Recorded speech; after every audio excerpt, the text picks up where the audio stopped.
Good afternoon. We'd like to welcome Xander Schauffele to the 2025 BMW Championship. Xander, you're making your 9th appearance at the BMW Championship. Can we just get some opening comments on what it's like to be back at Caves Valley? Yeah, it's been a long year, so just trying to chip away and try and use the playoffs to my advantage if that's possible. So it's nice to be back here at Caves. The course is obviously very different, and yeah, looking forward to a nice warm week. You're number 43 in the FedExCup standings. Can you just talk about the state of your game as you try to make Eastlake next week? Yeah, definitely been trying pretty hard to get something going. It's been this year's been sort of a work in progress to get back into some good form. So still work in progress. And like I said, I'm just 50 guys, and it's a small field, and I've played well in them before. So why not do it again? All right, we'll open it up to questions. We'll start over here with Bob.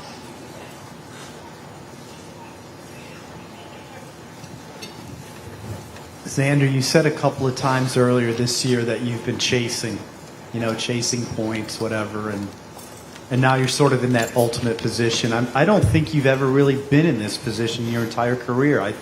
Thanks, Bob. Yeah. Sorry. Probably been set for the Tour Championship. Just curious what that is like, being in this position, really maybe for the first time. Yeah, this is my worst position I've ever been in. Injury aside, it just is. Even my rookie year, I was in a better position. So it sort of kind of has that rookie year vibe to me a little bit. Just sort of need to work my way through the playoffs. So this is kind of it for myself and my team, and just gonna try and leave it all out there. But yeah, it's been nice to sort of be in, play. You definitely play a little bit freer when you're kind of in till the end. And I'm trying to sort of get that freedom as well, because I have absolutely nothing to lose.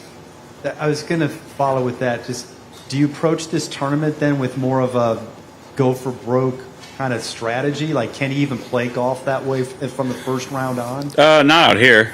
It's a big property. There's several, mounds, and the greens are a little bit firmer. And if it doesn't rain at all, then the greens will be even crustier. And it's tough. The course. I mean, I don't know. Last time I was here, I remember so many people were under par so early in rounds, and I just don't see it. So I've been proven wrong by everyone out here and myself at times. So hopefully I can do that. We'll go to Paul right here, and then Doug. Xander, at least statistically, you kind of look at your profile, had a great driving year last year. This year, kind of that's fallen back. Do you feel like that's a product of stuff just with the rib, with the swing changing at all, compensating for that? Like, when you look at that and you see that that's been a struggling part of the game, like, where does your head go? If I look at my stats, there's a few sort of outlier events where I drove it horrendously and putted horrendously and chipped horrendously. And, I think the irons were sort of something that I kind of hung on to. I was able to sort of manage that around certain events, but there's a few events where I kind of went for broke, and it definitely, statistically hurt myself pretty heavily. So that was a little bit earlier when I came back. It sort of mellowed out a little bit in previous months, but yeah, just some bad habits and some new bad habits, I should say, and a learning curve that I've been trying to get used to. And then just between the driving and the putting, is there one that's been kind of more frustrating and trying to figure out, or just frustrating that it's not clicking? Yeah, yes and no. Both probably. Not one more than the other. When it's when it feels like it's your weapon, and then you're sort of intimidated by a club that you used to love. You have to try and mentally get over that. And just quickly, are you still working with Chris? I am, yeah. We'll go to Doug. Given your reputation as being one of the most positive players in the history of the game, has it been tested this year? Yeah, for sure. I'd say something about sort of finding it in the dirt. Through that process, it's pretty easy to sort of lose your head. So definitely been challenged this year more than before, which is refreshing. Where are you now? you know, it's a work in progress. You know, I saw you creeping out there on the range, Doug. I saw you. You're creeping on me while I was trying to hit some balls. I can't remember what night that was, but it's hard to miss your shirt.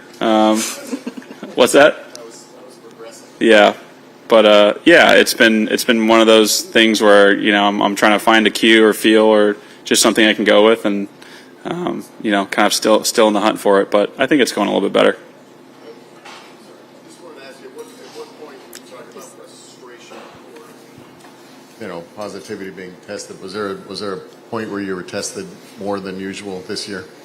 I mean, you sort of get used to, you know, not that I took it for granted playing good golf, but, you know, I know it's sort of in there, you know, my body knows it, I've done it, I know I can do it, and then to know what a problem is and then not really know how to fix it is the most frustrating. I had some frustration before when I didn't know what the problem was, and I'm sort of shooting in the dark and having no clue what to do, and now it's sort of, all right, this is the issue. How do we fix it? This is, you know, being difficult. So frustrating in different ways. All right, we just have time for one more. I had 5 more. Thank goodness. Thank you. We'll go over here to the right. Xander, with that search, I mean, do you go back and look at your old swing? How much are you looking at what you did before, and how much are you trying to find? Is that in the past and you kind of work towards the future of what's going to work now, or like how do you kind of find that middle ground and that balance, knowing what you've done? Yeah, it's tricky to compare and contrast. Sort of, you know, oh, I won 2 majors when I felt like this. I mean, I felt like my swing was different when I, you know, between Valhalla and the Open, they were different to me, and that's comforting knowing that, you know, it doesn't have to be one thing. There are a few components that are important that I've sort of haven't done very well that I was doing at both those events. So trying to hammer those down more than sort of the overall thing. All right, thank you, Xander. Good luck this week. Thanks. And then we have- All right.